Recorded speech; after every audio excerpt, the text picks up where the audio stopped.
कहते हैं किसी भी ओवरनाइट सक्सेस के पीछे सालों की मेहनत होती है।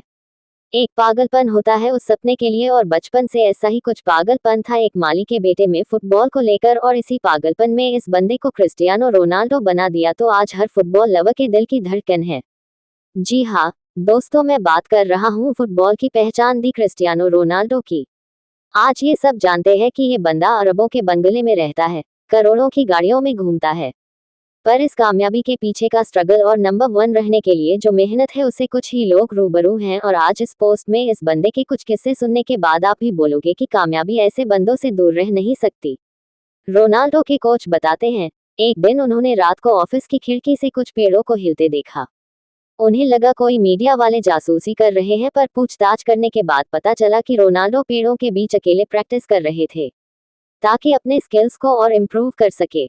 जब ट्रेनिंग के बाद बाकी टीम में लोग आराम करने चले जाते थे तब भी ये बंदा अकेले प्रैक्टिस करता था, और जाम 6 बजे ऑफिस छूटना होता है।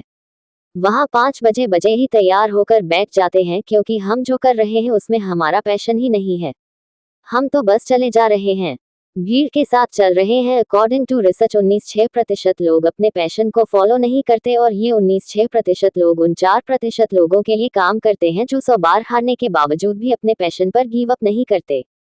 लूजर्स हमेशा बहाने बनाते हैं, घर वाले सपोर्ट नहीं करते, पैसा नहीं है, स्किल्स नहीं है, वगैरह वगैरह, पर विनर ऐसी हालातों में भी रास्ते खोज लेते हैं।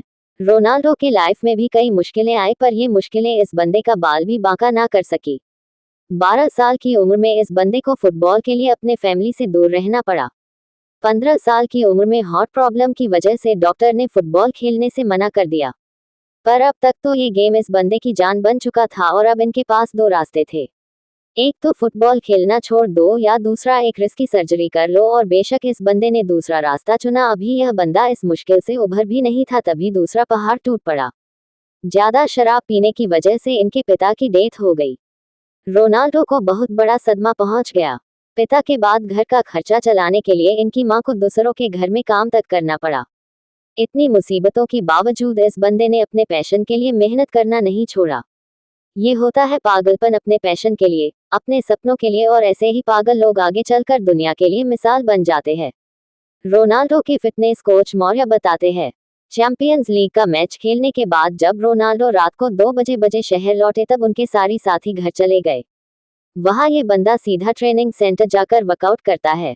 मैच जीतने के बाद और दुनिया का सबसे महान खिलाड़ी बनने के बाद भी ये बंदा रुकने का नाम नहीं लेता, और ऐसा ही कुछ होता है विनर्स का एटीट्यूड, जो दूसरों से नहीं खुद के कल से कंपटीशन करते हैं खुद को और बेहतर बनाने के लिए। और ऐसा नहीं है कि रोनाल्डो से ज्यादा टैलेंटेड प्लेयर्स नहीं है, पर इस बंदे की जितना हार्ड वर्क कोई नहीं कर पाता, और इसी हार्ड वर्क की बदौलत कामयाबी इनके कदम चूमती है। दोस्तों, नंबर 1 बनना जितना मुश्किल है उससे कई मुश्किल है नंबर 1 बने रहना, और रोनाल्डो हर रोज वो सब कुछ करते हैं जो उन्हें नंबर 1 बनाए रखें।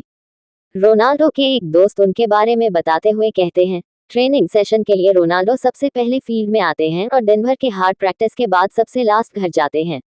उनके दोस्त ऐसा एक किस्सा बताते हैं कि दिन भर प्रैक्टिस के बाद रोनाल्डो के दोस्त उनके साथ घर चले गए, उनके साथ डिनर किया। उन्हें लगा कि रोनाल्डो आराम करेंगे, लेकिन फुटबॉल लेकर यह बंदा वापस प्रैक्टिस करने चला गया। रोनाल्डो हमेशा कुछ बड़ा करने की कोशिश करते, और इसी इच्छा के चलते उन्होंने फुटबॉल जगत में अपना नाम बना दिया।